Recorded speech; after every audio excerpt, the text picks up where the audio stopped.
Welcome along. It is the Hurling Pod. We've just had our first hurling-only weekend, which meant that we had plenty of action across the TV this weekend as well, after we bemoaned it last week. So this afternoon, Limerick outscoring Tipperary in the second half, 15 points to 10 to register their first win in Division 1A. For Tipperary, what's going to stick in the craw, not just another Limerick comeback against them, the fact that they failed to score from play in the last half an hour at the Gaelic grounds. Anthony Burns scored 2 goals as Galway inflicted a second defeat on the reigning champions Clare, who sits second from bottom at the moment. Wexford are propping up the table following their defeat against Kilkenny on Saturday night. Davy Fitzgerald said he was left baffled by Antrim showing and their 15-point hammering by Offaly this afternoon in 1B. Conal O'Rinn saw red for Dublin, but they survived his absence for the last quarter of the game in registering a 122 to 18-point victory against Westmeath to make it 2 wins from 2. And Pádraig Fitzgerald with 12 points as a Waterford team described by their manager as wounded and angry after their defeat against Carlow came through to beat Laois in the end in 1B. So there you go. That is what has happened across the weekend. Paul Murphy, how are you? How's it going, lads? James Skehill, 2 weeks with power now at this stage. Happy man. Life's luxuries, huh? How are we all? We're very well indeed. We'll dig into the games in a second. I did want to just, again, we always have a few little bits of housekeeping before we start. And last week, I made a joke about Thiago Silva. Turns out, Thiago Silva is actually Thiago Silva, but not the footballer. But I did like that he gave us a follow-up on this. So Thiago sent us a message a couple of days ago, said, I have to reply to this in my defence. Firstly to Will, Thiago de Silva is a common surname in Brazil. I am not the footballer. Then he says he's been enjoying the podcast, loves listening every week. He said he becomes such a fan of hurling while in Limerick, he started playing Junior B. Turns out Thiago Silva is a pretty decent Junior B hurler as well. He says he took up the game, 30 years of age, full forward. He scored 1-1 from play in his first game. And he says he's looking forward to meeting us when we go on the road again. Fair play. Come on, Thiago. That is Thiago OG Silva on YouTube, who is back in touch. Is that OG? Isn't it OG? Or I'd like to think that. I mean, I presume it's a joke about being the OG. I'm not 100%. I'm sure we can get another clarification from Thiago. The OG at Junior B hurling. Yeah. Exactly. That's what he's saying. He's Junior B's OG. Yeah, chat. The other one, before we get into it, you've had correspondence as well, Paul Murphy. I have, lads yeah. up in Crow Patrick. Yeah, Joe Loughlin got in contact with me. I don't believe Joe was one of the fellas I met from what he was saying to me. I'm just going to make sure and check the message now. But I think he was one of the stragglers on the hill at some stage. So they seem to be fairly spread out. But basically, he was saying, I can't remember if I said it exactly right, but we recorded that podcast twice. So I might have said it in the first one, might have said it in the second one. But I speculated that they were a stag party of some description, or just lads on the piss for the weekend. And he basically said there was 30 lads on the stag and no planning whatsoever. Just said we'd do it to pass a few hours after the breakfast. Crow Patrick, like. And they're all from North Clare, by the way. I said Galway, but I think Skehill, that's only another thing that they might have just thrown on Skehill's accent. I think that's what it was. That's to say a very I'm easy to check off, I am, yeah. Well, they said Skehill, like they threw a little H. Oh, yeah. You know the whole Galway thing, throw in a H when you're in doubt. I don't want to piss off people on both sides of the border here, but I would have thought that North Clare people and people from South Galway, their accent wouldn't be all that different. Well, I'd have to check your test there now, Will, because if you go into Galway itself and go in the different areas, East Galway has got an accent, and even going further, like I can tell you when someone's from Portumna. You know what I mean? I can tell you when someone's from Sarsfields. There's like little mini accents within the county, so I would hedge my bets and say yes, North Clare and on the border in Galway, different accents. Fair enough. Definitely. I stand corrected. And I have to throw in as well, sorry, Mikey Hogan was who, I'm not going to say berated or anything, but who let a roar at me when we were going up. He's since happily married. So congratulations to Mikey. We've had a few weddings. Was it Ben Kenneally's wedding we had a few years ago? We did. We sent him a message last year when he was getting married, yeah. Yeah. Just so I have you right on this one, okay? So it was a stag do, and they decided to climb the mountain the morning after the stag. Well, during the stag. So this would have been a Saturday morning. So Friday, Saturday. So before the pub on Saturday. So it was sorry. I thought it was like, okay, so it was part of the activity for the day. Not a planned one, though. It wasn't planned. No, it's not like the boys went paintball. If they went on Sunday morning after the stag, I'd be very concerned with their mental health. Oh, like, I mean, but I think it kind of explains why there was lads dressed like Tommy Bowe on Ireland AM, because they're only coming, they probably didn't even change from the night before, had the breakfast. And as Joe says here, no planning whatsoever. Just said we do it to pass a few hours after the breakfast. So there you are. Now, he said he did sign off by saying the bottle of River Rock wasn't much good split between 5 of us. So there was obviously a thirst on him by the end of it. But I was very happy that not to say that you needed to be a rocket scientist to figure out that the boys were obviously just doing this ad hoc, but that they were on a stag and they just said, feck it, up we go. Fair play to him, though. Yeah. There you go. Made it up, made it back down. Hopefully they had a refill of the water bottle when they got back. So we'll kick into the action before anyone complains and says, hey, these boys are back talking shite about Crow Patrick again. So game of the weekend, I think, was probably the last one that we saw on TV, which was Limerick's win eventually today by 30 points to 123 against Tipperary. Diarmuid Byrnes obviously heard your call-out, Skehill, when you said he's not quite at the same level he's been at before. Sent over 7 points today. Yeah. Very, very impressive indeed. And it looks like, again, Limerick are finding a few players. Aidan O'Connor with 5 points during the game. We got to see, Skehill, I guess, some of their young guns, because definitely by the end of the game, I think that Tipperary team was much closer to what we'll see in the summer than probably what we're going to see from Limerick. Limerick actually tried out quite a few lads here. Well, I think you can divide up a panel, let's say, into nearly 4 sections. You can divide into season personnel, guys who were on the periphery, on the team, off the team. Then you've got the panelists, and you've guys we didn't hear of at all. Some of the guys that played today, I've never heard of. Genuinely, I've never heard of Ethan Hurley.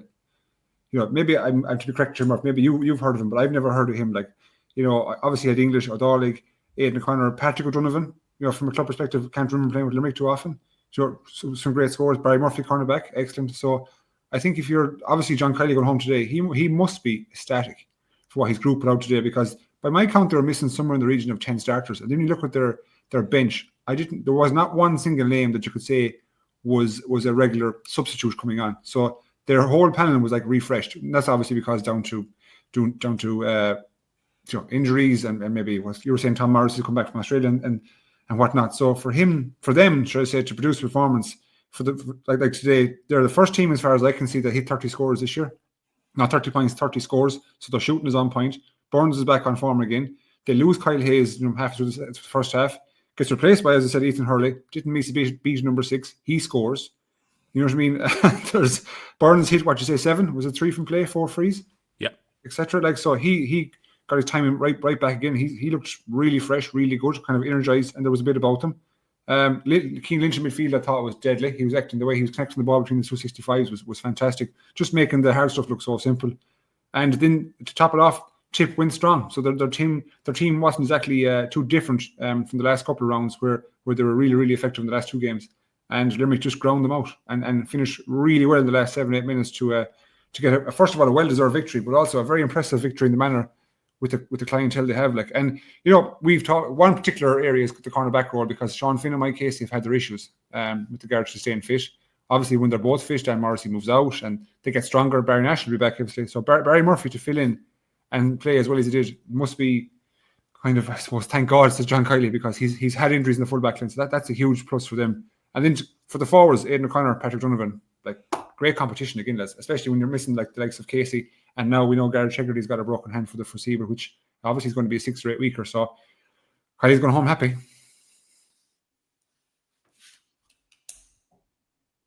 Isn't he, Will?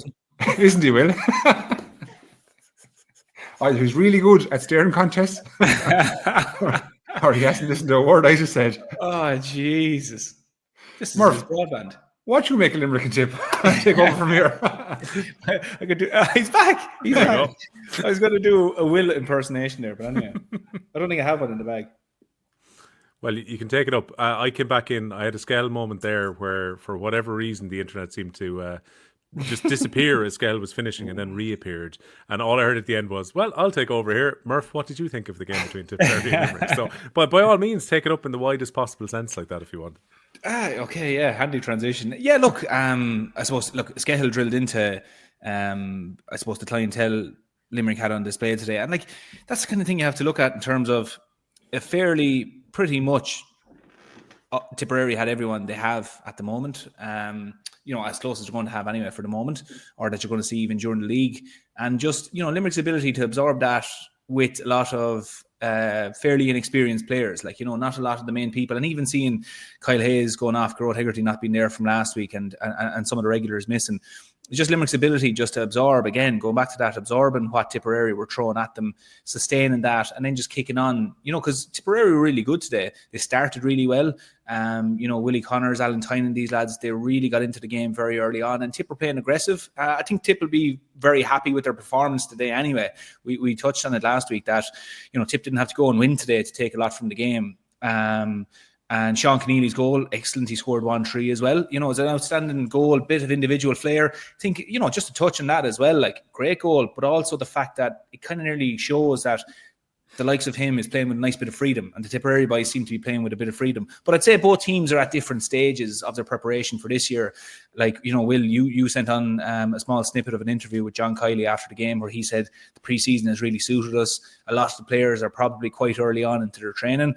I'd say Tipperary are a little bit further on in theirs. And so for those two reasons, that's why I'm really impressed by this younger group of Limerick lads being able to take what a fairly experienced or a fairly to strength Tipperary team had to throw at them. But it was a good rattle for 60 minutes of this game. It was a really good rattle. But, like that now, Tipperary will look at the last, obviously, the no scores from play in the second half, or last 30 minutes, was it 25, 30 minutes?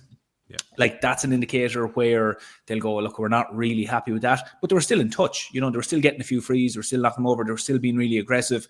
So they'll take quite a bit from that. But, once it got to the last 5-10 minutes and you really just saw Limerick, regardless who they had in the field, stretching it out, bringing it out to 2 scores and just really stretching the game out, that just shows you, like, the kind of gulf between the two teams at the moment. And that gulf will probably only widen as we get to championship. Not taking anything away from Tipperary, but, it's a fair testament to this Limerick panel that, look, Skehill touched on it. Like, a lot of these players we don't really know too well, but they hurled really well today. So, look, positives on both sides. And look, it's early days. We won't be getting excited or anything yet, but like it's early days for Limerick in terms of they're still building, they're still getting lads back, they're still trying to check a few lads out as well. So yeah, look, good performance all around. But it was interesting to hear what Skehill thought of Shane Dowling, something we're probably going to visit every week. What do you think? What was his performance like today, out of interest? His performance was solid. Like, and if you look at the goal that Kenneally got again, Dowling got a touch on it. Yeah. He got a touch on it, so he was close to it. Like, and I particularly like in the second half the save he made, and the one he just let rip on the double and got it out. Just get it out. Like, and his puckouts, they didn't really miss a beat. Let's say, he didn't perform better or worse than Galan the week previous. There was no difference really. Like, Limerick kept on ticking, so there wasn't as if he was turning over ball and making mistakes. His handling was really good. Showed an open play. He was an option for the pass back from his full back line. Stopped what he could stop. And the one that they scored, again, there's a low amount of keepers in the country that would ever save that one. So he was solid, like really, really solid. And I'll be very honest, like when I heard him call into the panel, I thought he was going to provide more of a support role. Truthfully, have an experienced head whilst the experienced head was recuperating from injury. And no, he's playing and to go out against the perceived best team in the league to date and perform well. Like there's no major difference between himself and Glenn at the moment. So it's that jersey's up for grabs. I actually, not to cut across you, Will, but I actually got a tweet from a Kevin McKenna from North Tip is his location here on Twitter, and he asked, "Would you have saved the goal?" Would I have saved the goal? I hate that question, though. Like, I really do. In fairness, now what I will say is you texted into the group when the goal happened, and you said that's actually a really hard one to save. Yeah. So not to put you on the spot, but you said it was a really hard one. And it's, again, I don't want to go into the goalkeeper thing again here now and boring the shit. Like, it's why we have you here for specialty stuff. There's a couple of kind of shots that are really, really difficult to save. First and foremost is the ground one. So when someone strikes the ball off the ground, you've no idea is it coming low at your ankles or is it going to whip up by you up at your chest. You just can't get a read on the trajectory of the ball and also the direction. That's first. Second one that's really hard to save is the double. When some guy doubles in it, like what happens with the doubles, they somehow curl a bit, if that makes sense, you know what I mean? Yeah. So they curl and you can't get a true line in it. His body shape gives away nothing. You don't know where it's going and you have to completely erect. So it's an extremely hard shot to save, the doubles. And that's the same with the overhead pulls too, Murph. Like you just don't know where they're going to go. So if you ask me would I save that, I'm going to give you an honest answer and say with the velocity of the shot and the execution, no. Now, would Owen Murphy save it? Possibly. Do you know what I mean? Absolutely possible. But I don't think I'm saving that, to be honest. The other thing that I think is now not from being a goalkeeper, but like there's a few indicators when players are going through as well that might give away if they're going top corner, bottom corner, at least which side they're going for. Like, so as in if you have, everything, like usually like the last time before they catch the ball, little glance over to the far side, are they high or are they low? So at least you probably know what side they're going to most of the time, I'd say. But the fact that, you know, Kenneally could only look at the ball, his one focus was just connecting with the ball and going, we'll connect. There's, like you said, there's nothing actually given away there. Like he could turn and try and roof it into the near, let's say, the near post and go up high. He could try and go low. He could go straight at the body. I actually understand what you're saying there, that it's very hard for Dowling to even... So when a guy's runs through, they're the cues he gives you. So he can give you a cue with his body shape, because subconsciously he's not thinking about body shape. He's thinking about goal. Yeah. And it's very rare to get players. There's only a handful that you'll see, the Kennings, the TJ, you know, the Lar Corbett, who could give you body shape, eyes, and cinch it the other way. Do you know what I mean? The way they're able to finish, like, but they're the cues to give away. On a double or a ground ball, there's no cues whatsoever. It's just pure reactionary, and that's your time. Your time then gets cut down because you have to react exactly to whatever they do. And sure, when you get a bullet like that, I'm afraid it's a green flag. I would have also thought, like, when it came to the Kenneally one today, that the vast majority of forwards, lads, would have taken the easy option, which would have been take the ball into their hand. I know it kind of comes up at a nice angle from the hand pass with the way it's popped, and he obviously has a split second to make a decision, and he decides, right, that's what Murph says. That's a great point you made about freedom. That's the brilliance of youth. Exactly. It's like, I won't say it's a carefree environment, but you care a lot less. When I say care, you're not as conscious. You know what I mean? It's like you're out in the back garden, let rip. And that's exactly what it is. He just let rip. It's the first thought that comes into your head, like, as in the ball popped up for him. He didn't have two thoughts. And that's the thing. Sometimes, particularly at the moment when the ball is heavy and the ball is landing around the goal mouth and things, you see some lads going to rise it. It's easy said from at home or from on the sideline when you're watching it. Why are you trying to rise it there? Because you're probably only going to run into a fella. Just pull on it. So, like, you know, even if Kenneally hit that wide today, I'd say Liam Kaz looking at it going, he had the right idea, because if he caught it, Dan Morrissey was in the top of him, you're not going to get anything from it anyway. He had a half second, and that's another thing to admire about it. He had a half second to decide, and never mind connecting with it or anything, just to make that decision very quickly. He deserves great credit. Did you ever attempt that kind of play in a club game or anything like that, where you found yourself up in the forwards, you just ghosted up, right, and said, screw it, I'm going for it? Not a point now, I'm talking about a goal. Did you ever rattle a goal in your life? I scored a goal in Croke Park. I was minor. Come here, not the mini sevens now, okay? When you're 8 years of age. Minor for Kilkenny. I was playing midfield and I scored a goal in Croke Park. Again, we were beaten. Dublin Betis, Leinster final 2000. Can we find this? Sure, there's video somewhere of it, surely. If you did, you're a better man than me, because I don't think it. What year was it in, Murph?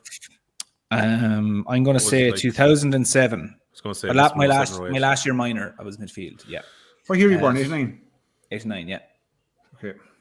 So if it's there, but to answer your question, Skehill, did I ever do, and like maybe when I was underage, I used to play centre forward and around, but it's a long time since I was up that neck of the woods to have, let alone get a ball up there, but to get a ball where I can show some flair. No, absolutely not. So no, and I don't think you're gonna. I don't think you're gonna find it. I think we're in with a shout to find this. I think. I don't know. I mean, Leinster final. Dublin beat us. See, here's the funny part, right? I think we probably can get our hands on it eventually, but this is one of the things I love about YouTube, is that I can guess the Tipperary minor hurling county final from 2007, but I can't find the Leinster final. That now is definitely handmade. But you're just relying on you're relying on somebody who's good at keeping these videos to eventually digitize them and stick them up. Yeah, it's just so the GAA don't have all this material to be able to look back on it. Well, they are out there, because there's lads there that if you type in a very specific game, you'll then find a kind of a creator on YouTube that's actually uploading lots of these fairly relevant games that, you know, only a handful or a few hundred people will actually watch in their lifetime, but they are somewhere. All these games are on DVD somewhere, and they're on, you know, they need to be converted or whatever. But I'm not sure how many people. A few Dublin lads will probably want to watch the 2007 minor final because they won it. So that might be the only one. If any of our listeners have it, by all means send it on to us and we'll work from there. I have a random question. I'm sorry now to cut across you. You know how Chip were playing Limerick in the first round of the championship in Munster? Yeah. Do you think? And I know I'm obviously a big advocate for the league as the league. Like, they're just with Essence now. They're a mark above challenge games at times. Yeah. I reckon with the way Limerick fielded, you know, very little senior personnel today, and the manner in which they won the game, that's concern for Tipperary.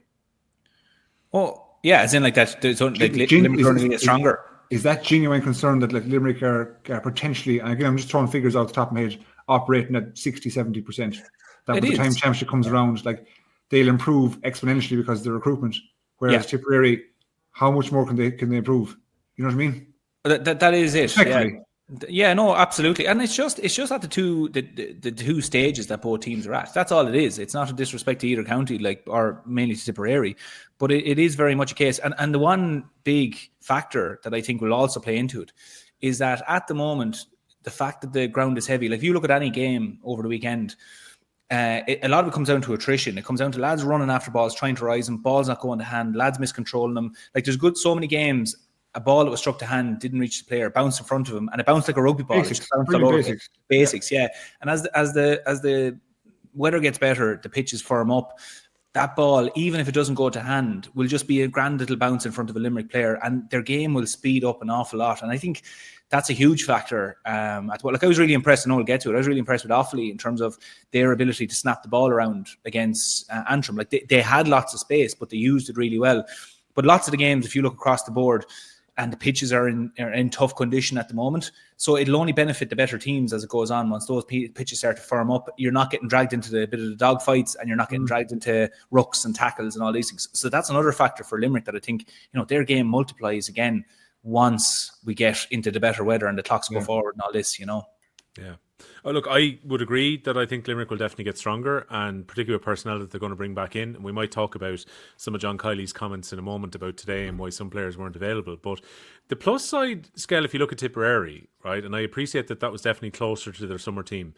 On the plus side for them, in the first few rounds of the league, they possibly are finding the structure that they're going to carry through to the summer, though. So again, Morris got 4 points in play today. It's very clear that McCarthy has now become their dead ball specialist. And in that last half hour where they were struggling from play, he was still popping over his frees and taking them very well. And I think particularly that forward unit that we saw today is probably not going to be too far off what we're going to see during the summer. We talked about Connors playing really well in midfield last week as well. They're getting close enough, I think, to probably, where this is a team that's rebuilding somewhat, that actually are getting closer to the other end of the rebuild rather than the start. I don't know if that's a positive for them. Yeah, no, it certainly is. And I think if you go back, 2 points you said at the start of your question was one of Morris in the half forward line at centre forward, particularly where he gets to roam a bit more and he's not exactly confined, if you like, to the full forward line. He's far more effective because we see when he has to go kind of man-to-man, one-to-one in the corner, it can be tricky for him to retain ball and be as effective as he'd like. Whereas today, he was impressive. Like he didn't shy away from tackles. He's able to strike on both sides. He ran at Limerick's defence even when things weren't going great for them. And like Murph said, when the ground firms up, his pace and his athleticism will come to the fore more. I'm also conscious then of guys who are playing college games. Their load is a bit heavy, so who knows what they've played over the last 10 days, 2 weeks. So you mightn't get a true reflection of what they're like. And then to go back to McCarthy, you said about his dead ball, it's so important for a team, especially when they're playing. Let's say today's example, right? You're playing against a team like Limerick. You're playing away with an energetic crowd. Limerick crowd are always energetic. The game's not going well for you. You get a free. You've got to take your point. If you miss that free, it's like scoring a point for Limerick in the opposite direction. That's how much energy both the crowd and the opposition will get. So for McCarthy, for his age, I think he's 19, 120 this year, I think. For him to nail those frees consistently, and I'm not talking about just today, over the last couple of games, nail them consistently in tough pitch conditions, tough breeze.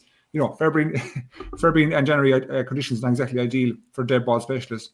Superb. So he's the kind of fella that I would be saying Tipperary are going to carry. He's effective. He's going to get you in summer hurling your 10 points every day, every single day, where you won't be missing frees. And you might remember, obviously, in the podcast over the last couple of years, we have questioned the top level quality of some free takers. Like, are free takers really top level? And there was only what we were pointing towards, maybe 1 or 2 that are consistently 9 out of 10 every single day. So if you have someone like McCarthy who keeps going the way he's going and he gets himself in that bracket, that's a major plus for Tipperary.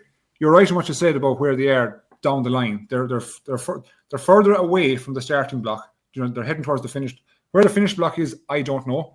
But where they started off, and I suppose the interjection of youth that Kettles has had to do in his last couple of years, he's brought them on now, and he'll mold the team absolutely. And they will get better too. I suppose my original question to you, Murph, was their level of improvement, their ceiling, will that be able to, exceed Limerick's? And I don't think it will, because the people that Limerick have to come back, and it's amazing. I hear conversations about, and I know I'm moving away from the game at the minute, but you hear conversations about, the Galway team that faced Tip, happy young lads. The Clare team that faced Galway last night, happy young lads.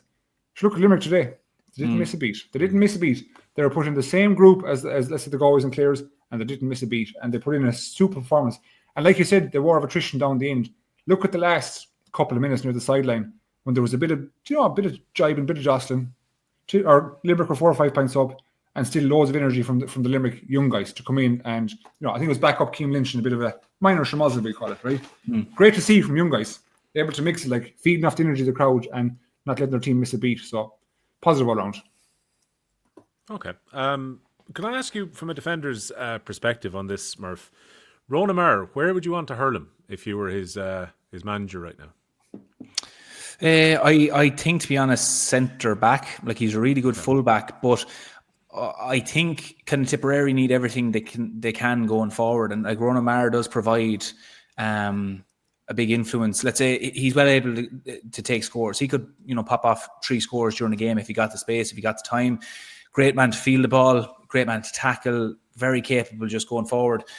You could play him at full back and shore it up there a small bit if you wanted, but I'd be kind of saying, do you know what? Like, let's just kind of play him at centre back as he was today. And Connolly at full back, memory serves right. He's going well, isn't he? He's very, very pacey. So he's pacey.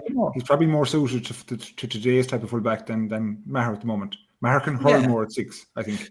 That's it. Maher has a great ability to read the game, drift onto it.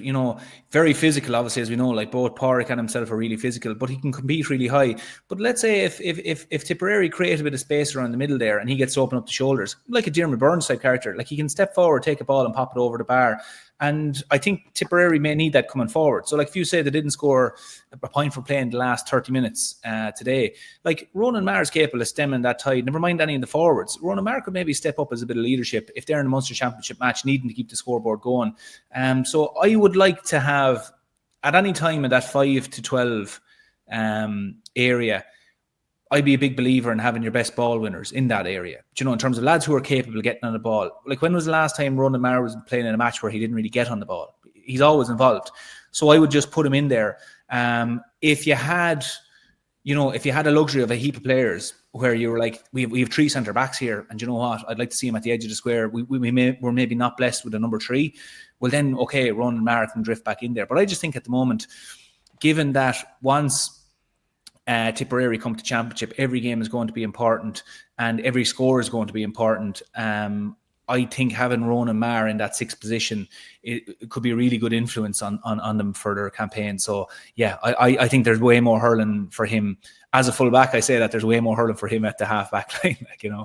Your expertise is called upon for this. I was just thinking as well, when it comes to the way that Limerick finished the game as well, particularly defensively. So in all likelihood, Dan Morrissey and Diarmaid Burns are probably the only 2 players that are going to be starters come the summer. And even taking it, guaranteed he's going to start. You think he'll start? Have you been not impressed by him so far? Guaranteed, no two ways about it. Yeah, I think he's going to take Sean Finn's place. Wow, do you reckon? Yeah. Jeez, that's a big statement. Do you? It is. No, it is a big statement. So, like, they're both fit. So what happens to a team, right? What happens? So, like, the biggest players, and like this might be perceived bad from the public, right? They might say, "What are you on about, Sean Finn?" Sean Finn has been imperious all through his career. He's been unreal. But the last couple of years, he's had injury troubles, right? So, from an injury point of view, kind of more so, is it? Yeah, it's not from quality perspective. It's just will he be on the pitch? That's the question. Will he be on the pitch? And when things get faster, Murph, as we've alluded to, and the hamstrings start turning again, look, is he going to be on the pitch? So the last 2 years, has he been on the pitch much? No, he is not. And he's struggled. You know what I mean? So I think that when Barry Mash comes back, he's like an automatic. Of course, he's an automatic into the 4 position. I do think Barry Murphy, even though he's wearing 4 on his back at the moment, he's going there. Yeah, I think Sean Finn will be there. I think I know where you're coming from with the injuries, but I think maybe the injuries have served that Sean Finn is not taking a chance on anything and basically having the body right to be on the field. So I think if he's fit, I think Sean Finn goes out there. But do you know what? It's an interesting one to see. See, my point is, right, I'm hedging a bit. So if Finn was fit and Murphy is fit, it's Finn all day. Right? Okay. But what I'm saying is I would have a concern over Finn's body, not over his quality. No way, never quality. He's brilliant, right? I'm just saying, can the body hack up to it? That's all at the minute. Okay. When things get quicker. I didn't even clarify that well. My first thought when you said that was I thought that you were going to say that Murphy on form will be better than Which Finn. can happen when I say things like that. Initially, it comes to mind, when you said happen. it, I was like, Jesus, that was out of... No, it can happen.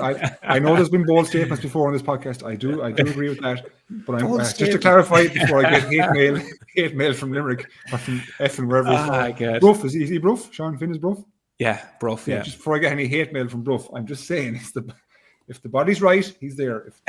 I'm just questioning whether the body's right. That's People all. of Bruff will be out in the streets tonight with their pitchforks. Easy. Yeah. I guess my point was more going to be Hayes obviously goes off injured after 24 minutes and he was holding down position at 6. I still think the Hayes will be wing back by the time the championship comes round, and if Hannon is back in and fit, he'll still be playing at 6. So question, I have to interrupt you because you're a man with ears to the ground, right? Right. Which is my favourite show, by the way. What is the story with Hannon? I don't know, to be honest. I don't know. I do work with his wife, and I feel I probably should ask her at some point when she's on a podcast tour at the moment, I believe.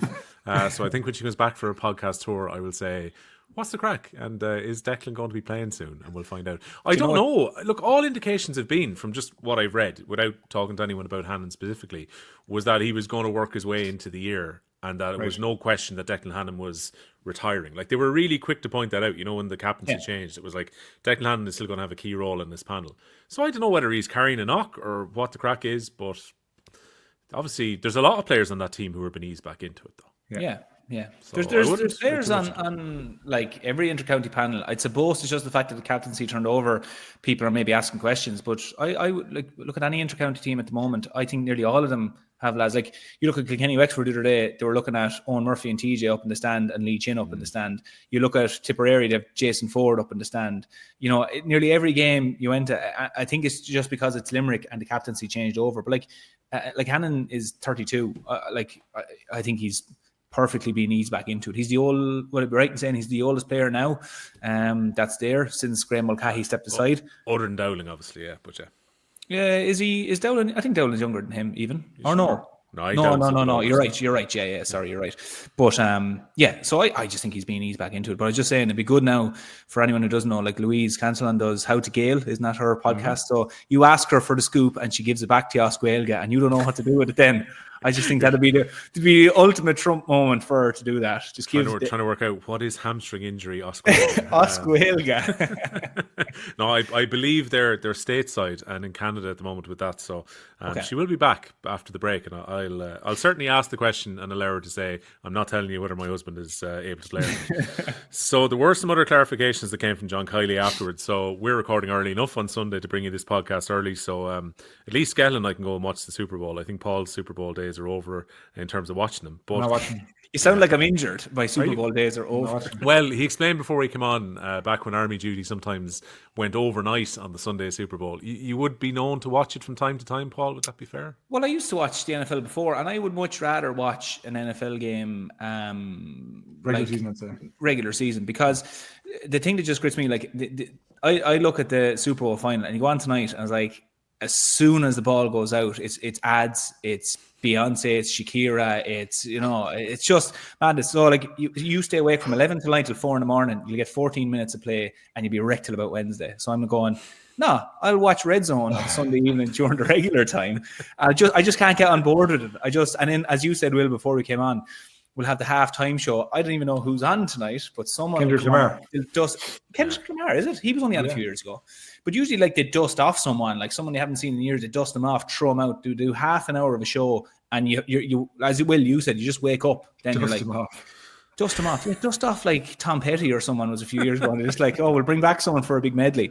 So that's I'm very cynical towards the Super Bowl, and plus as well, I understand that. Like, I was saying to you literally before we came on, there's a couple of years recently where I have fallen asleep after the halftime show. I'm full of energy until that point. And I watched a mate of mine a couple of years ago, and like, we were very lucky not to actually burn the house down because we had pizzas and whatever else on at halftime, and I'm pretty sure both of us fell asleep during the halftime show and woke up at some point in the second half. It's a killer because that break becomes, I don't know how the teams actually put up with it, becomes over half an hour of a break, maybe 40 minutes, and you're just there going, lads. That was one thing I always thought about. I know we're on to a different tangent here, but I always thought about that, like when when you go in, like what do inter-county teams get now? It's about 10 or 15 minutes, but it actually feels long when you're in there and you kind of just want to get back out. Because I always used to feel that I would never really have sat down in the dressing room because I felt like my hamstrings started tightening up. So I did generally just try and stand and stay warm. But like 40 minutes. Now, granted, the NFL players are used to, offense on, defense on, staying warm, coming off, and staying doing all that. But like 40 minutes in an All-Ireland final, like let's say if someone said that, right, Limerick and Clare, off you go, you'll be back on in 40 minutes. Oh, I'd pull my hair out. I can't get my head around it. It could be an hour from the point that you've actually had a play. Like say if the other team had the ball just before you go in at half time, you come back out and say you're facing the kickoff and they might have the ball for a little while as well. It's a long time to try and punch in. And I don't know. Look, I suppose that's what you got to put up with. As we said a few years ago, I had one game where they had a falcon in the stadium and it nearly threw me off the game. So having a heap of fighter jets and fireworks going over while Chris Stapleton sings the national anthem, I don't know what. I wouldn't be able to play the game, I don't think. Skehill, did you say you're not watching? Is that purely because you can't stomach either the Eagles or the Chiefs winning? Look, the Eagles bet the Pats in Super Bowl a couple of years ago. Mm-hmm. That doesn't turn me too much. It's just Mahomes and Taylor Swift. I just can't hack them anymore. Yeah, that's fair enough. Shoved down your throat like at every given chance. And then the refs, you can't touch Mahomes. Cannot touch him. Can't touch him, but he's flopping around the place like a fucking sheet in the wind, right? And I just can't. I just can't. Can't deal with it. Little known rule in NFL, right? The minute the quarterback leaves the pocket, right, he's a runner, which means you can smash him. Smash him, right? If he's in the pocket, you can't smash him. You got to check him down. Like you have to go down and say knees, hips first, right? But when he leaves the pocket, you can bury him, right? And they won't let you touch him. So the minute you touch him, he flops over, and it's like, unnecessary roughness, 15-yard penalty. It's like, fuck's sake, here we go again. Do you know what I mean? You mark my words, right? I'm going to say it here now. Next week, we'll be sitting here, okay? Wait and see. There'll be a bullshit call with 2 minutes to go, and the Chiefs win by a field goal because they get a 15-yard penalty, or there'll be a pass interference. You know what I mean? Yeah, wait and see. Every fucking time. Yeah. Sorry. Sorry, Will. Anyway. I'm not watching the game site. No. Unnecessary roughness from Skehill. First down to the Chiefs, purely based on those comments. So what John Kiely said, as we got slightly off track, when it comes to Garrod Hegarty, he broke a bone in his hand after he was stood on the first half of the draw against Cork. I saw him walking off. I didn't actually see the stamp when I was watching the game, but Kiely said he got a lot of stitches. He's got a broken bone in there. It was nasty enough. He got stood on. That's it. These things happen. He's well on the road to recovery. We just have to make sure he's 100% before we put him back in. He talked about Kyle Hayes as well. He said it's only a small issue, nothing serious. He said we've been lucky so far. Anything that we've had hasn't been too serious. They're only maybe 2 or 3 week jobs. Feeling that this team has a new energy and a light load coming into the year. And he said the removal of pre-season competitions has actually been a help for Limerick this time round. The one that we pick up on, Murph, is comments about Seamus Flanigan. So Seamus Flanigan wasn't involved today. And the Central Competitions Committee didn't bring sanctions against him last week. So Flanigan was free to play. However, Limerick chose not to play him. And Kiely said that his actions were poor in the game against Cork. He said, quote, Seamus wasn't togged out. It was an internal matter. We took it on ourselves to deal with it. It's now finished and done. It's dusted. He missed today's game. We move on. He regrets what happened. That was a poke of his hurl into the testicular area of Niall O'Leary. He said, we move on. It was one of those moments. It was poor from him, but we move on. So I don't know. Were Limerick right to drop him for the game when obviously they didn't have to do that? No, they didn't have to do it, but I think it's good management out of Kiely. Not because, it's a reminder to Flanigan that, he's a vital cog when he's on the field. And I genuinely believe when Kiely says it, we know Seamus Flanigan. I believe he was disappointed afterwards because he reacted. But I think Kiely wants to maybe just drill home that, okay, if you're to do it and you've done it now, don't do it again when it comes to a Munster Championship because you will be missing. You can guarantee there'll be maybe an extra camera there that'll pick it up, or it'll just be picked up and you're gone then. And that's an important time. So regardless whether it's Flanigan or whether it's Gillard or whether it's Will O'Donoghue, Kiely doesn't want any of his players come to an important match, a Munster final, an All-Ireland semi-final, and that to be a deciding factor. So it's just a bit of housekeeping. I think fair play out of John Kiely just to have that discussion with Flanigan and say, look, you're better than that. And for Flanigan to go, fair enough. Flanigan, I'm sure, would have wanted to play today, and just being left aside for today would be enough to drill it into your own head to go, okay, yeah, you know what, I want to be on the field every time we go out here. I want to play. I don't want to be letting the team down like that. So fair enough. You know, they looked after it. Off you go. And look, it's the last we need to see or talk about it. Like, you know, it's been done now. What do you reckon, Skehill? I agree. I just think it sends it's not even an indirect message. It's kind of a direct message to the rest of the panelists. You know, because every team that's successful, you know, the smallest incident, I'm not saying the incident was small, but the smallest incident can be perceived as huge in the public eye, you know. So, and sometimes when you're successful as well, those incidents come to the public more than they'd like, you know, because obviously it gets attached to your success. And people want to strip you down. That's just reality of it. So when you have an incident like this now with Seamus Flanigan, who I know is like Murph, I didn't ask him, but I know he'd probably be disappointed to have been, you know, associated with that. I don't think he'd disagree too much.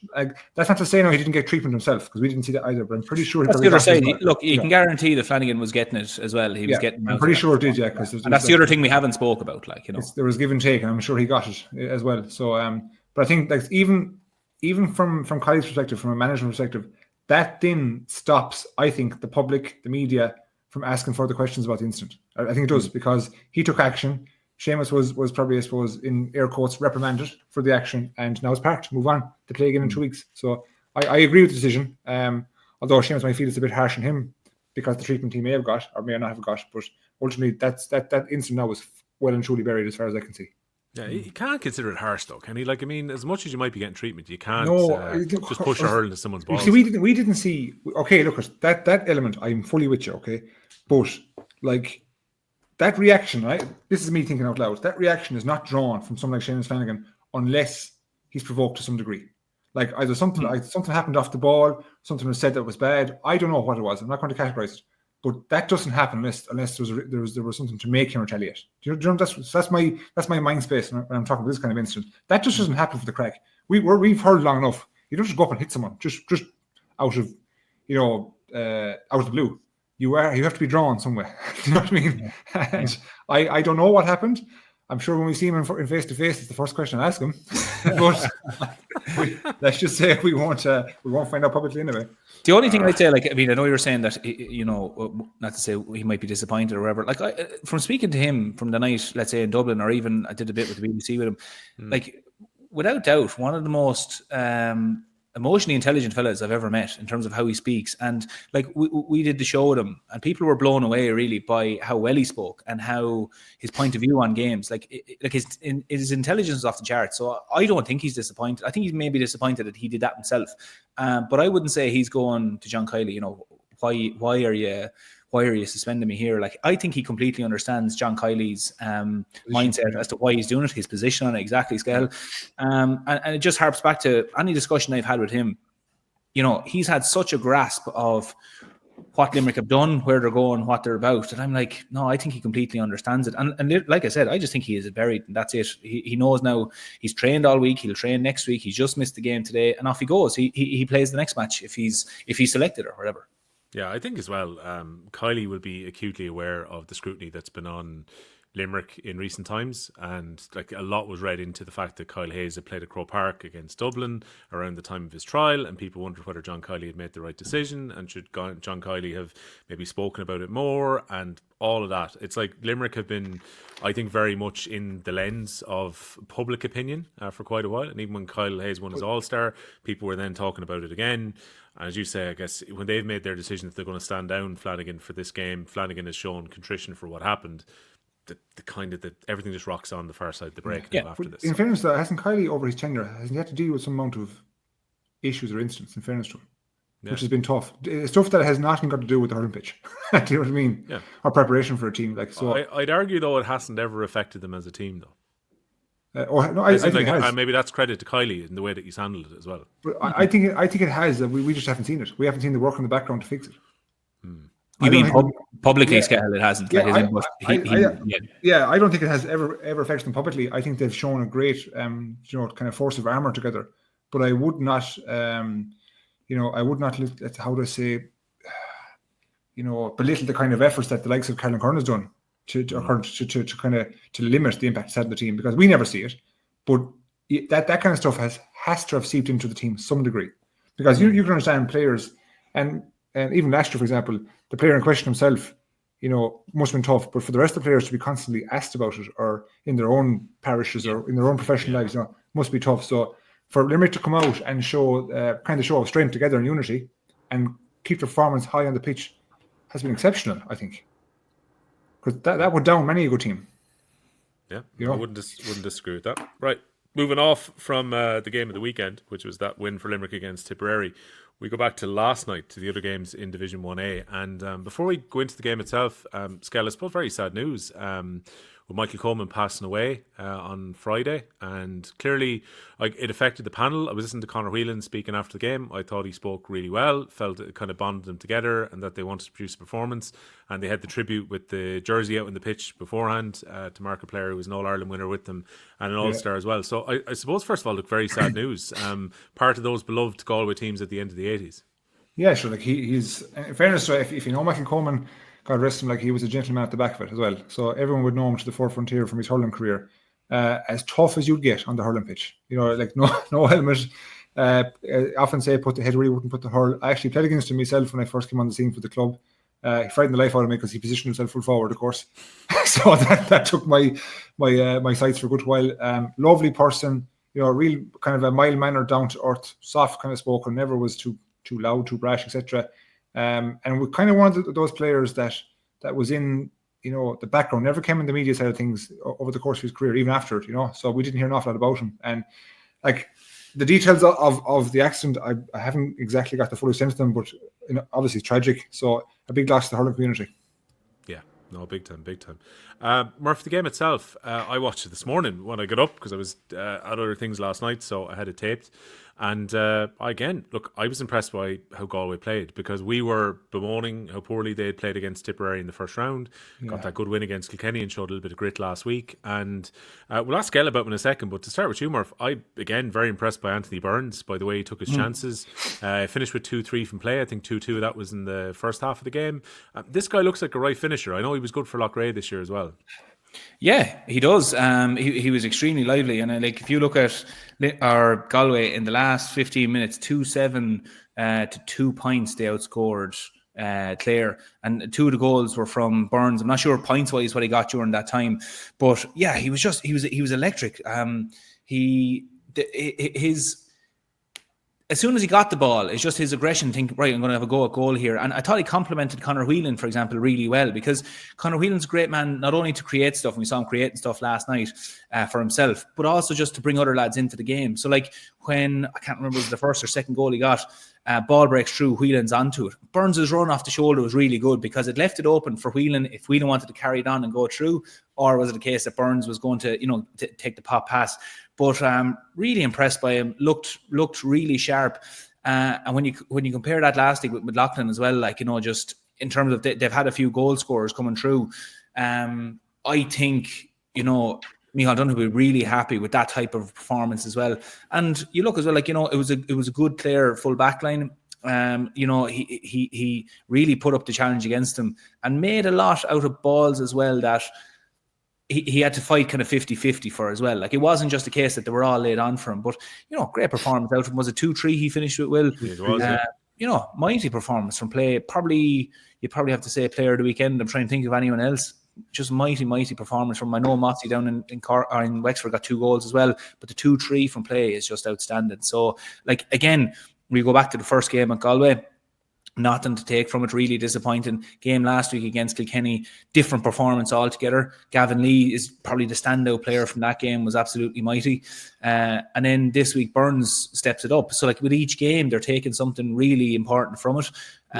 But mighty performance, and that particularly last 15 minutes for Galway, I think the Galway crowd 2 weeks ago, they would have been saying there wasn't a performance like this in Galway, but to have the All-Ireland champions come to Galway and to really turn it on there, that was where a lot of the heavy lifting was done for them, and Burns was at the forefront. So yeah, mighty performance. What do you reckon, Skehill? Can he take maybe some of the scoring pressure off in that forward line now?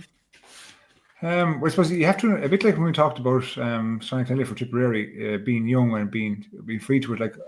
Anthony Burns is playing in club hurling in Galway for the last, I'm going to say 5-6 years minimum. And what age is he now? I'm going to hazard a guess now, Murphy. You could put me on the spot. I'm going to hazard a guess and say 23-24. Okay. Yeah. So we play Loughrea a lot. You know what I mean? And like we played him this year in the final, and he was player of the championship for all of Galway this year for sure. Got man of the match in the final as well. Yeah, very very tough to handle. Really tough to handle. His form is good. Yeah, his form is good, but this has been his best year by far. He seems to have strengthened out really well physically.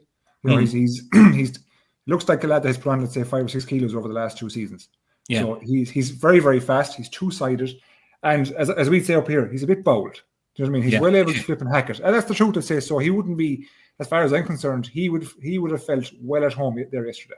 Yeah. Not like that it was his debut or that this was new to him and he was kind of embracing the whole. He was saying, yeah, I belong here. And from knowing the Jungle Edge playing against him, he'd look at Conor Whelan and go, yeah, I'm just as good as him. Yeah. That's the mindset he'd have. So he's a great, I suppose, asset to have. And he's one of the, by my count, he's one of the 8 players that Galway have introduced over the last 3 games, which is very important. You know, of the 8 players who went in, you could say the 8 guys have equipped themselves pretty well, pretty okay. You know, so like you're right, Murphy got 2-3. He was fouled twice for 2 more points, and he had 2 wides. You know what I mean? And he's 5 tackles. So like he's well able to, even if the ball is not retained by him initially, he's able to stop it and turn it over himself. You know what I mean? So he's a fair operator. And I think Galway are going to be very happy. Like we had 8 regulars starting the game yesterday. 7 guys who were, again, you could say on the periphery, and then a couple of new guys. Like so, it's positive, and I think it's a continuation of the positivity that was shown the week previous. Because like we saw associated with Galway, and I'd be a critic myself. You can get a super performance this week, and the next week you're just not quite sure. You know what I mean? So when we saw against Tipperary, it was the attitude. I didn't give a shit about the result, as we knew. You know, didn't really care. It was just the attitude and the body language that was fixed against Kilkenny. Now can we make it 2 in a row? And they head into a break now, having done 2 really good performances on the back to back. So I think Micheál will be happy. His management team will be happy. The players themselves, I think, will be happy too, because they have that Tipperary game is well and truly buried now. I think it's buried because they played two really good counties over the last fortnight and played really well.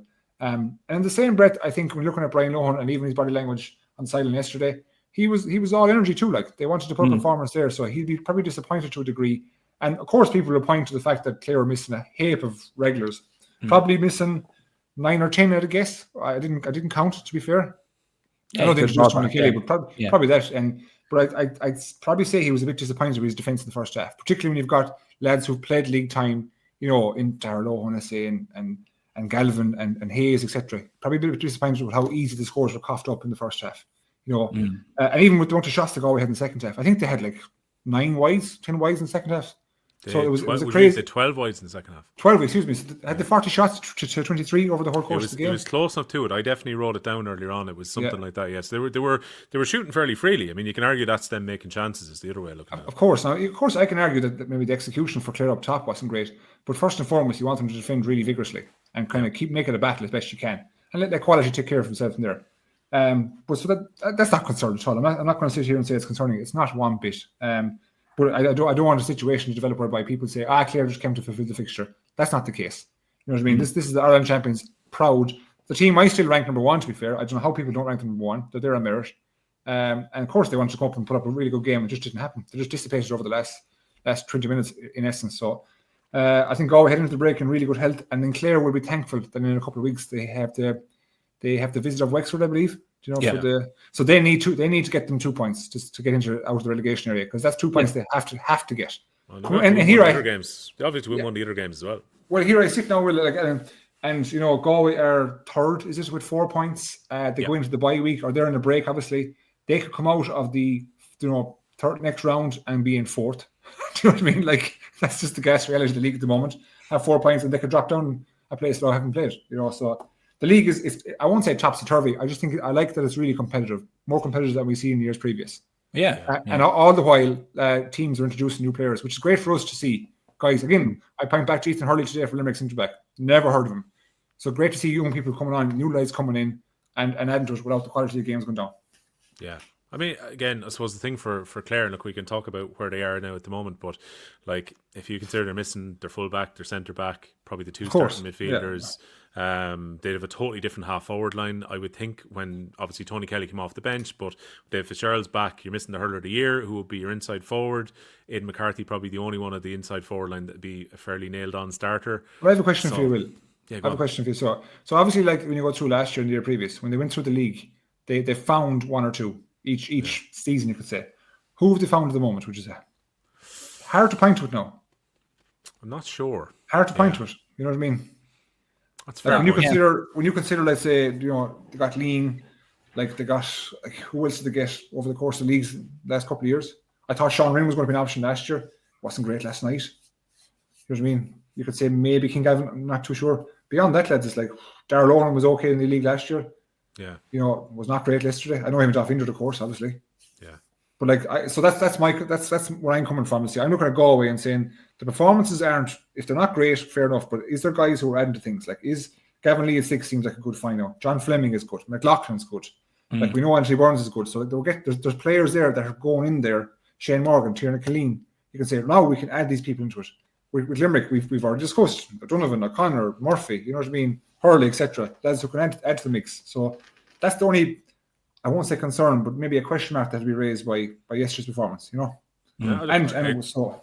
The Clare listeners will be in contact, I have no doubt. Of course. Sure probably players they've spotted so far. This is me not bash. Jesus, before you go at me now, this is me not bashing Clare. I'm only asking a question. And I'm interested to hear your opinion, right? Without ramming down my throat about something with Galway. Again, let them answer the question. We're very easily contactable, and you can stick it in the public comments or in the chat in the YouTube or wherever you want, and we'll no doubt scan through and see it. And I wanted to make this point, right? Because sometimes we joke about the feedback that we get, and we're going to joke back to them, whatever else.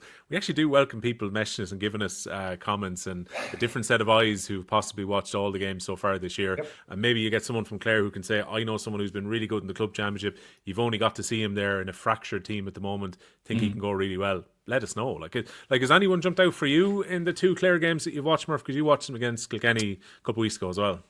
No, not really. Like, I mean, in terms of new names, nobody has jumped out. And like, the one thing for players now at the moment is that there's some games can be really tough because, like you said, Will, exactly it. You could be playing in a kind of fractured team in that you have some regular starters and a lot of new lads. It can be kind of hard to get any sort of flow to your game. But the one thing that's consistent across all games at the moment is that if you look at the one thread, and this might seem like a very broad stroke, but one thread that the teams that are going well at the moment is that they're just being dogged and they're working really hard. It quite simply comes back to that. Galway in the first game, they didn't even work at all, against Tipperary, and Tipperary were really aggressive.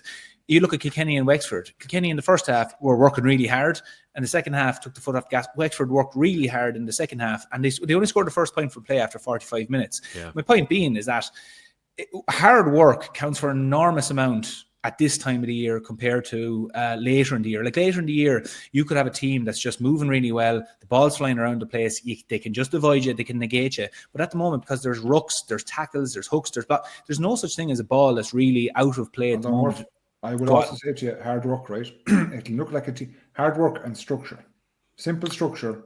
When those two are pieced together, you're always going to be in the fight. You know what I mean? So when you miss the structure or set up wrong, you can be working as hard as you can, but you're getting nowhere. But I'm just talking from an individual, like an individual. We were talking about, has any players stood out? Like, now is the time for any players that if they want to be in with the mix come championship or round robin, it's now. So like, even if your team is a little bit fractured, it's not going well, you can still be that fella being dogged, running around the field, getting hooked, getting a block. And let's say for Brian Owen, for example, he might go, okay, Galway were much the better team the other day, but player X, I could see him working really hard. He was tackling, he was chasing. Okay, he maybe didn't do the right pass, but he's trying his best. That at this time of the year is huge. It's important because it's an indicator that, a fella isn't going to just go out and drop the head because the team isn't hurling well. A player's going, well, I can worry about my little patch and I can go out there and I can work really hard and it counts for something, because it really does count for something. So to bring it back like Skehill and Will, like what you're saying just about, has anyone stood out? No, nobody has for Clare at the moment. And I would say that, for any young Clare player hoping, like when the Tony Kellys come back and McInerney and Conlon and like, you want your name in the hat, and now is the time to be going at that. And I'd be saying, so what if you go out and you get beaten by Galway? You can still go out and perform really well in your own position and give Brian Lohan a bit of food for thought. So for a lot of players there, and it goes for all teams across the board, your team doesn't have to go well for you to go well and send a message to the management. And it's the time of the year with the preseason gone now, preseason games gone. Now is the time, if you get thrown in, just go out and just be a lunatic. If you get taken off after 50 minutes, as in for the legs being run into the ground, so be it. But now is the time to put your name out there, Yeah. I'll ask both of you this before we chat about the other game that took place last night. Is there a possibility, Skel, let you first shout in this, that Clare could go down here? Because They still have to play Limerick. They still have to play Cork. They definitely need to win that Wexford game. They've given themselves a bit of work to do to make sure they stay up now. Well, like the first team above them is Limerick on 3 points, isn't it? Mm-hmm. So, like, that's a game when they play Limerick, they're going to have to turn them over. Simple as that. You know, so the possibility, of course, is possible. Granted, they're Ireland champions in last year's championship. You know, the last year's league champions, but in this league so far, they're on 0 points, -9. They're playing a team now where they have to get 2 points against Wexford. If they don't get 2 points against Wexford, and I will even say if they get 1 point against Wexford, they're in serious trouble. They have to get 2. If they get 0, they're going to get relegated. Fact. Here's me, because the gap is too much. If they get 2, they'll have to topple. They have to win out. I think they have to win out. Doesn't matter. They'll have to win out. Well, they will. The games to win. Yeah, they have to win out. They have to win the last 3 in the story. So, is it possible? Yeah. How much chance do I give it? I give it a solid 75% of the minute right now. That they'll go down. Yeah, 2 up, 2 down, right? 2 up, 2 down. Yeah. Yeah. So it's very possible. You know, it's very possible. 75%. Yeah, absolutely. They're on 0 points. 3 points behind. So arguably not helped by the fact that Cork and Limerick have drawn their game as well, so they both got points in that one. So, what do you think, Murph? No, yeah, absolutely. Like, I mean, the reason the Munster Championship, for example, is so competitive is because there's that sweet spot of there being no safety net. You know, 3 go through, 2 go down. The 2 down has really benefited the league now at the moment, because pre-season's gone, you now have no semi-finals for the league, and you also have 2 to go down. That's a lovely sweet spot, really, for teams, because all those teams will want to stay in 1A next year because they want those competitive games to blood, lads. Like, it could actually be a really good sweet spot now for the league to be in. It's not the end of the world for Clare if they do go down. They're one of the teams that can absorb that because they're being All-Ireland champions. Like, you know, if Brian Lohan felt it was so important that they were to stay up in 1A, he would be calling Shane O'Donnell back. He would be playing Davy Fitzgerald. He would be doing all that. So they can absorb that at the moment. But nevertheless, with what he has, I still think he does want to stay up in 1A, and they will want to stay up there. But, you know, after with these games played and no points on the board, you just have to say that, yeah, it is looking like it. If there was one team going down, you'll say, I know they'll get it on track. They'll beat Wexford and, you know, get another result and off they go. But with the 2 teams down now, you're going, yeah, it's obviously a very tough position for them. But as we've said, in fairness, the games have changed a lot, you know, over the 3 rounds of it so far.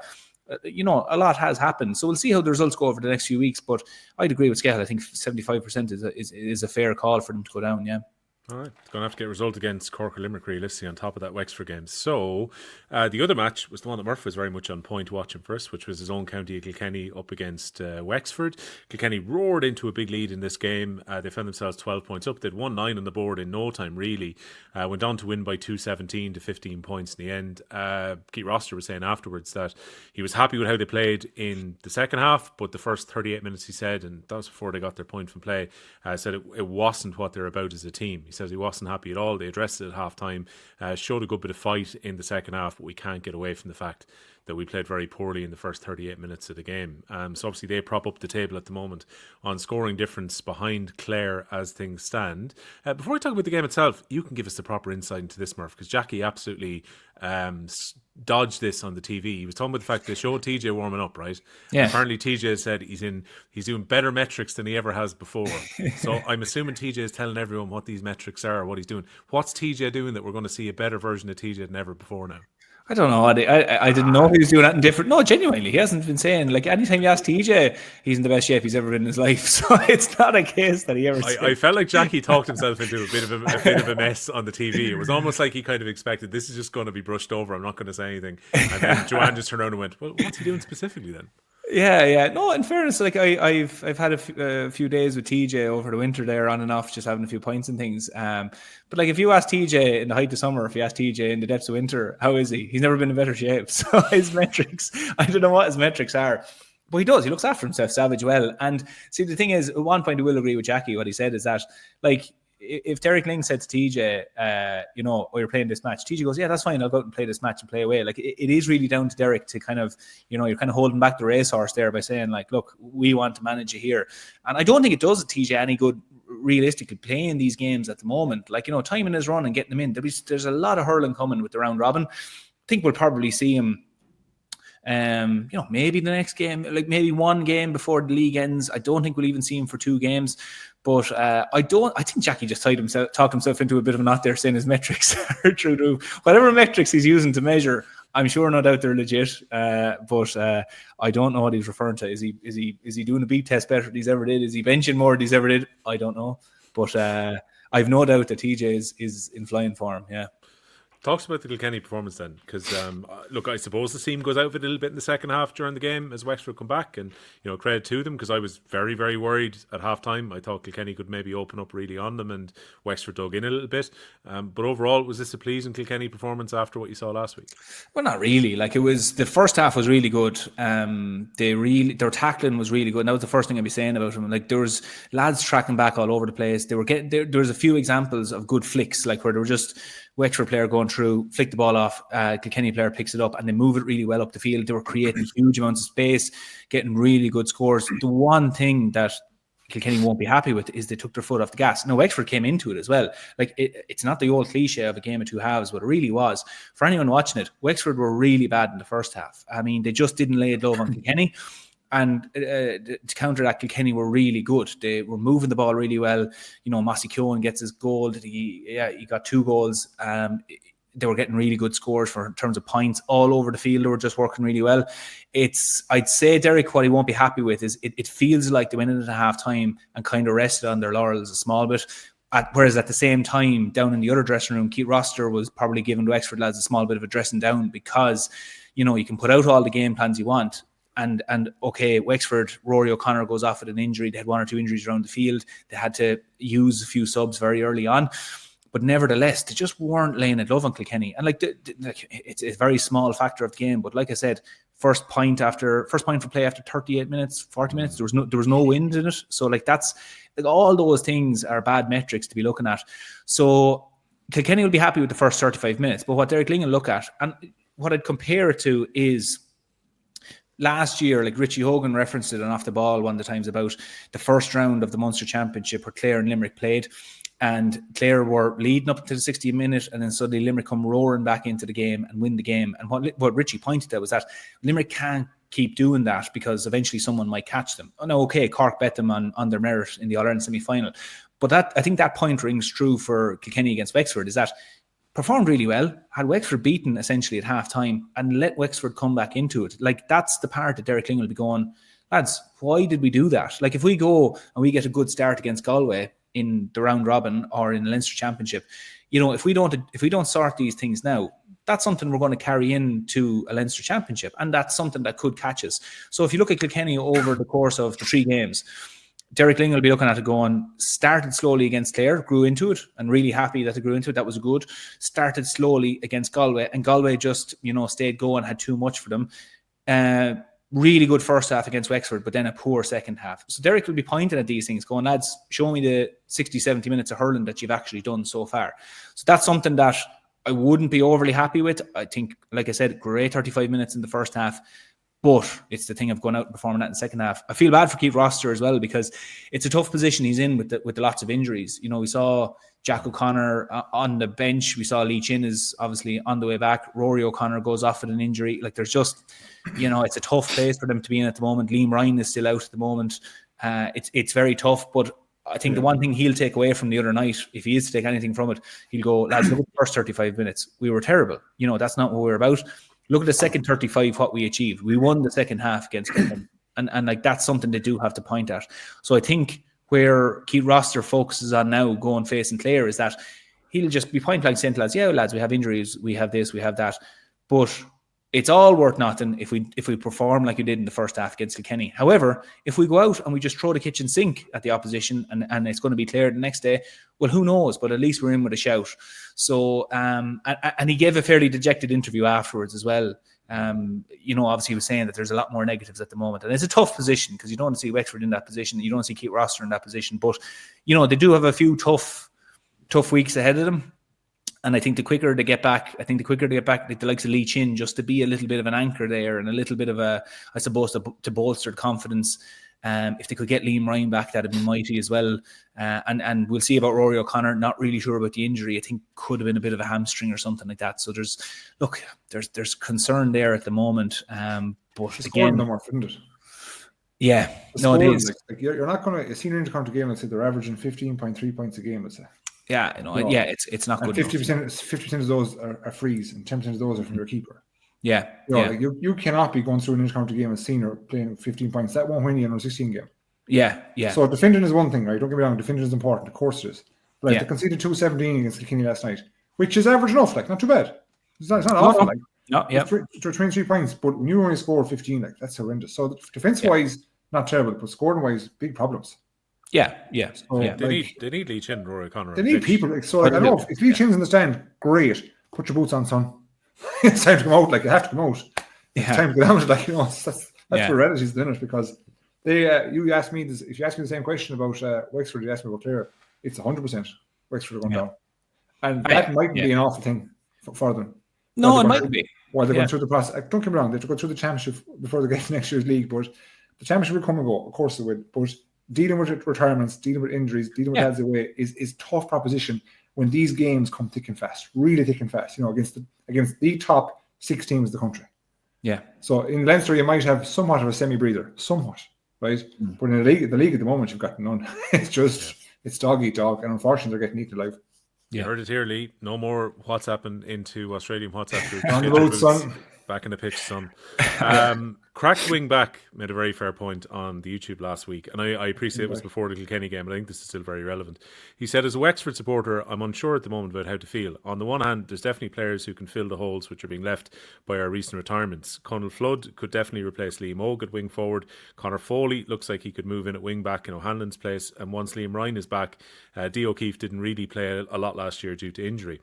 On the other hand, Wexford almost beat Clare in 2022, and I think if Rory didn't get injured, they would have won.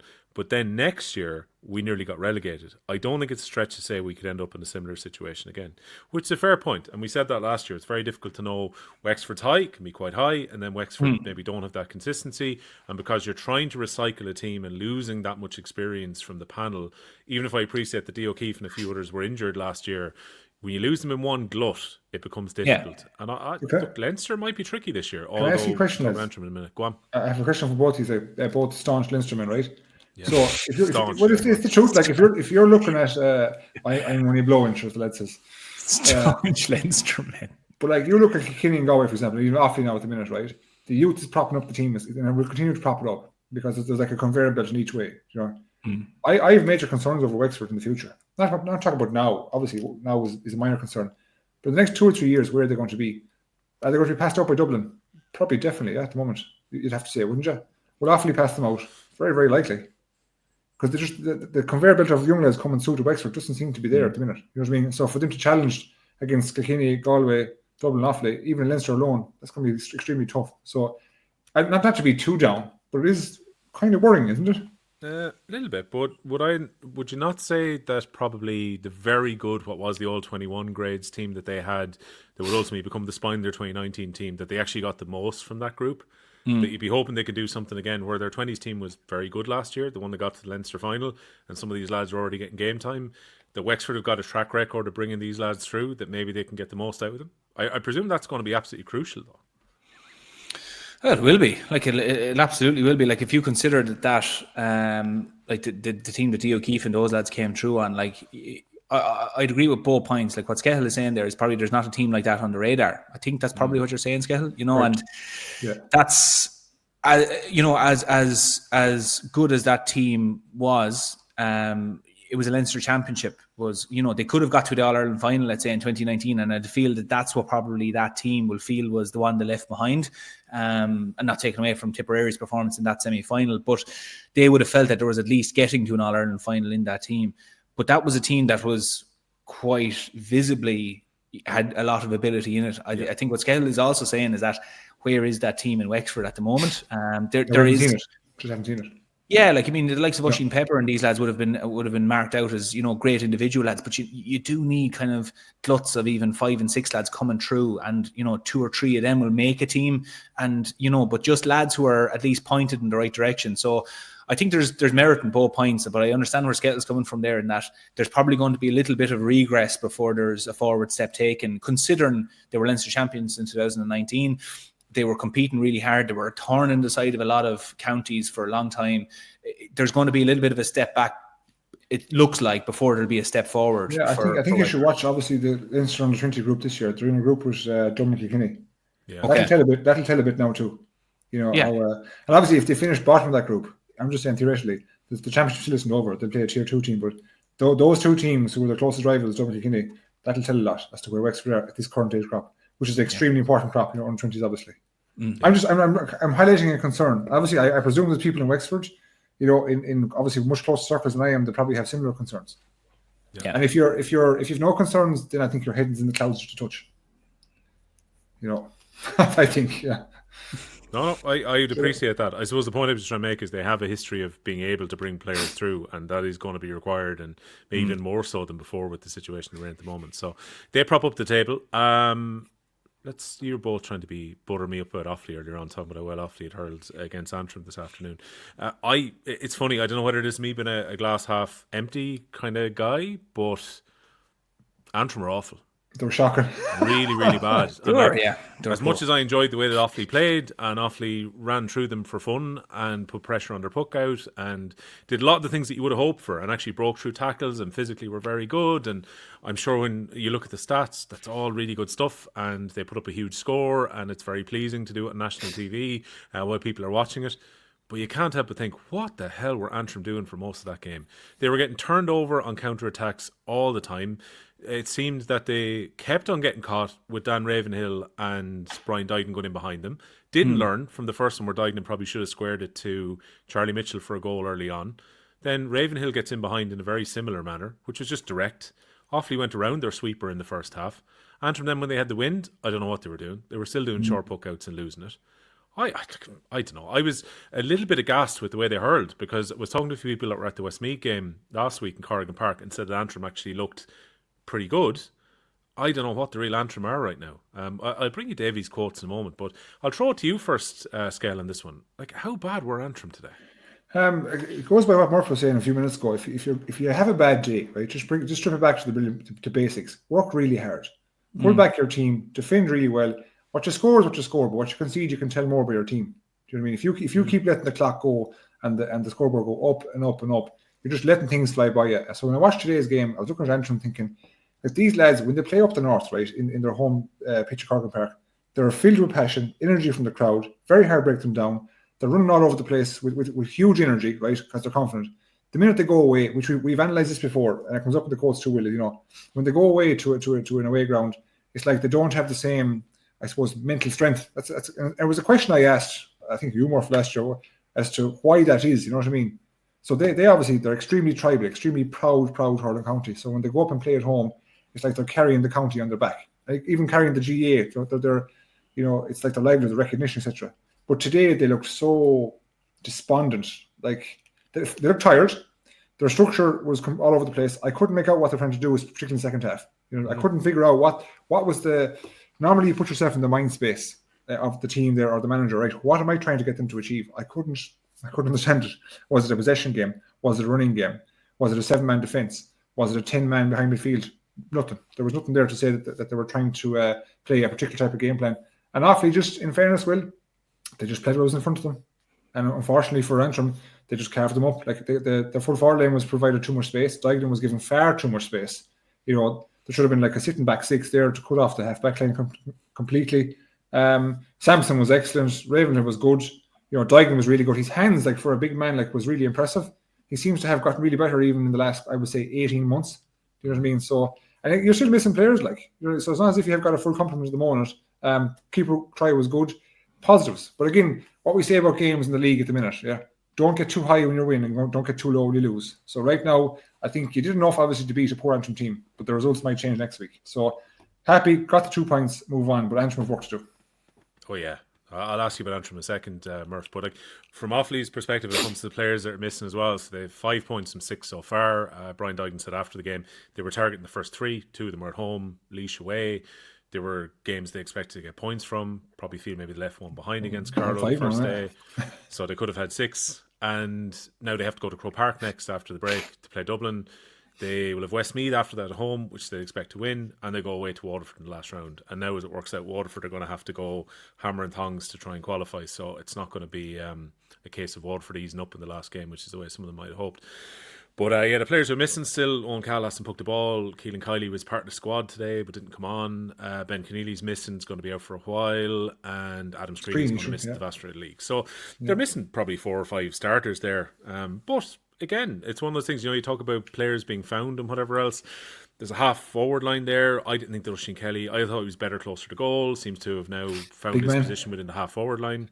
Yeah. He wins ball. Dan Burke is very good at winning ball within that half forward line as well. Slowly but surely, it's going to be difficult for Cahill to get back in. Screeney's going to have a job to try and displace Dan Ravenhill in the corner when he comes back to full fitness. So that's exactly what you want. Will this stop? Yeah. Will you stop? Screeney's going to have a job to take out. Will you stop? Will you? I don't know. Ravenhill's been playing well. Took his goal very well today. And I would have thought that Mitchell and Duignan are nailed on starters in the other 2 positions in the full forward line. So... Well, no, it's a great spread of players to have competing. Whatever the final 6 are going to look like, there's great options, great variety in the players there as well. If you're talking Charlie Mitchell and Burke and a few of them, they all provide something different. Dygan's a huge man there as well, and we saw how effective he was there. If you have Ravenhill breaking off from Screeney, whatever, there's great. It's not that they're very one-dimensional in what they have. They have lots of options there, and I'd be certainly very, like you were saying, glass half empty. Skehill said it there. You can only play what's in front of you today, but there was huge indicators there where it was 10 points to 7, I think it was, when Dan Ravenhill got his first goal, and it was simply a case of the ball spilled. I can't even remember which Offaly player just struck it in, but just struck a long ball. But if you actually look at the goal, there's only, I think, 3 players inside the 65, like Dan Ravenhill and I think 2 Antrim defenders. Paddy Burke might have been one of them.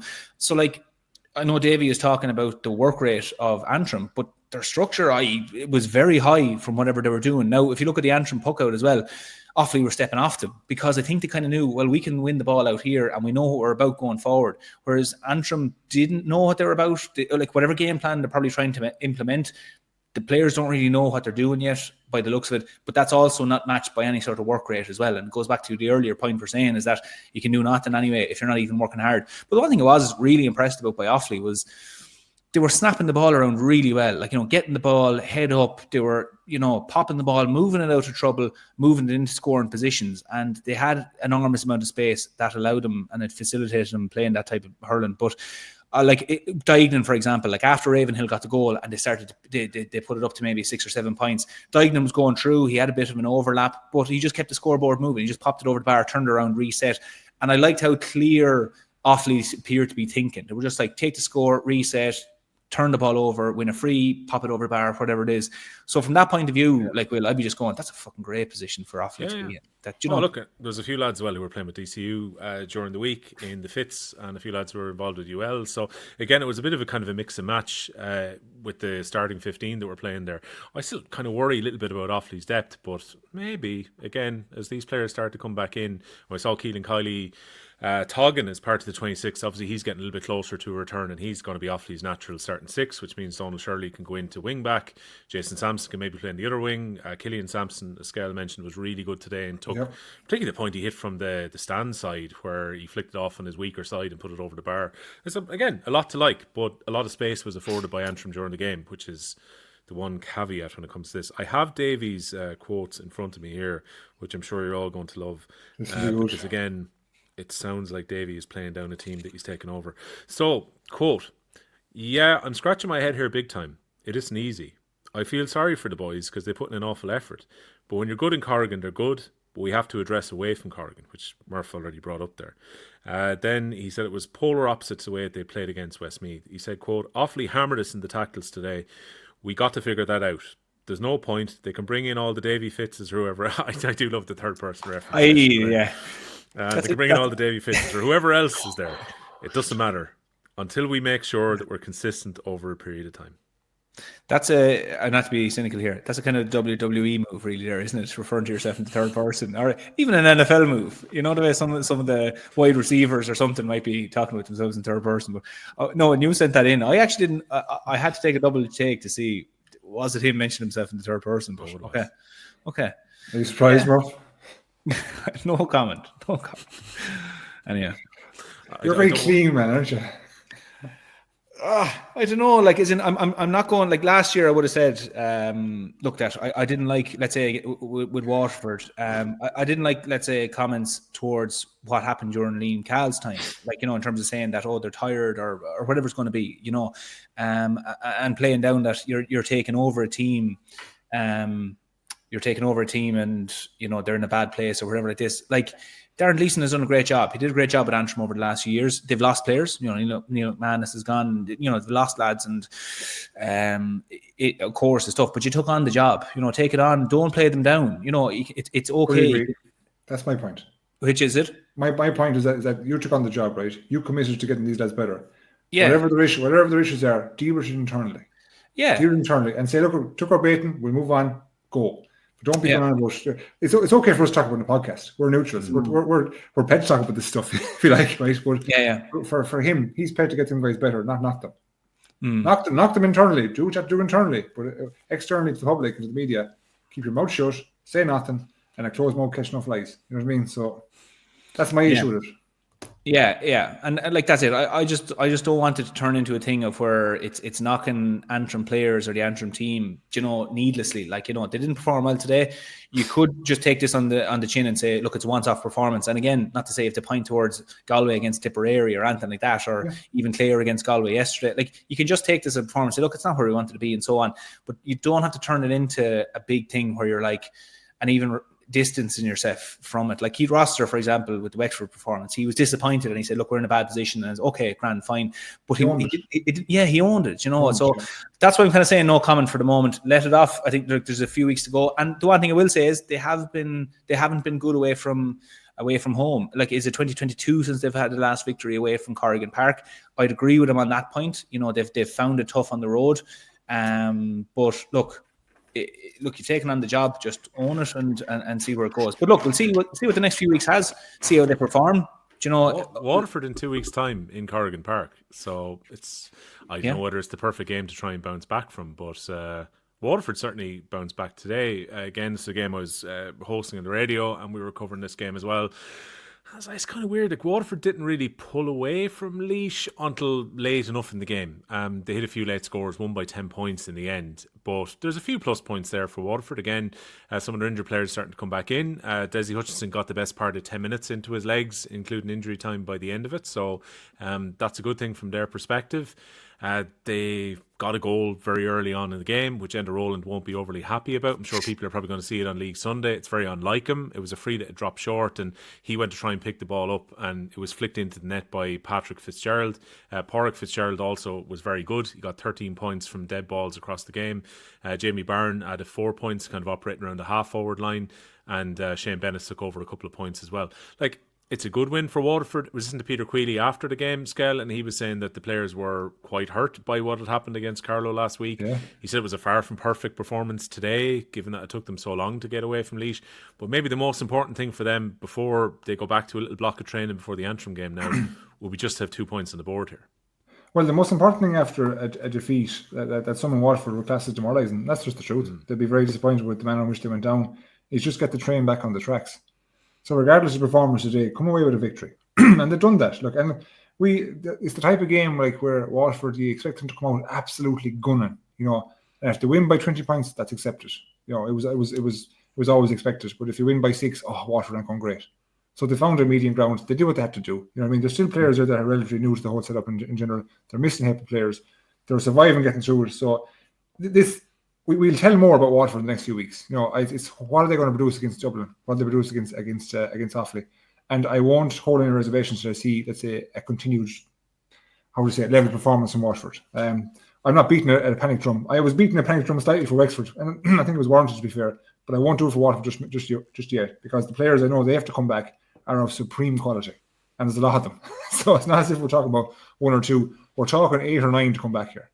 And so when you get 8 or 9 players of their quality to come in, you've got a right setup again. So I think, look, the players, yes, they're hurt. I can see it. I can probably feel it in their the last couple of weeks. But they did what they had to do. Come away with 2 points and move on. Laois, on the other hand, they're in a bit of a pickle too, tricky position. I think they are. It was almost called their All-Ireland final when it comes to next week. It was just technical. So watching the match, right? It just goes to separate. So you can be as fit as you like, you can be as strong as you like, you can be as motivated, etc. It was just the basics, the brilliant basics is why I'm looking at separating these teams. Like Limerick looked slick today. Galway looked slick last night, even with the pitch. My God. Yeah. But Laois, the basic catches, touch work, pickups. Like how many pickups they missed today that allowed the Waterford man to get back in again? Like I mean, touch work. Like I couldn't believe how many opportunities they gave Waterford. Unforced turnovers that get possession back to the opposition. That's a killer. Like I know the pictures. You can say what you want about pictures, but it's the same for everyone. Like we're all dealing with the same thing. It's just that little bit of basic quality that separates these teams. Like it's not major tactics today. It wasn't major fitness or major strength. It was just that basic quality.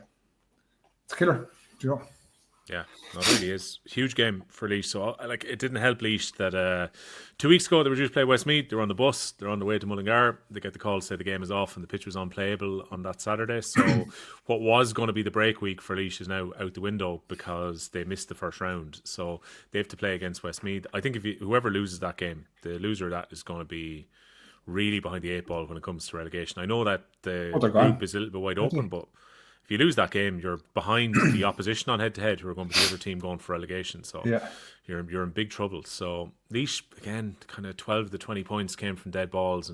And some players showed up well. I actually thought Paddy Purcell played quite well during the game, and they've been lucky to keep him around at a time when they don't have Picky Maher this year. They don't have Roddy King this year.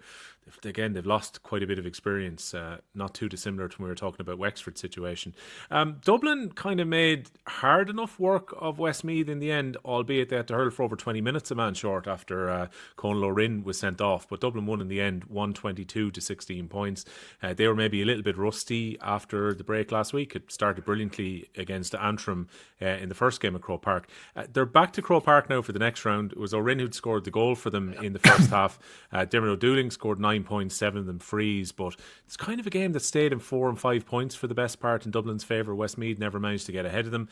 The good news for Westmeath were some of the players that have come back in. So Davy Glennon got the first minutes into his legs, Skell's old teammate. He played for 9 minutes. Niall O'Brien came on late in the game. There was certainly plenty of speculation in Westmeath that he might not be available at all this season, so he came on and played a bit. David Williams scored 10 frees during the game, but again, it was just one of those for Westmeath.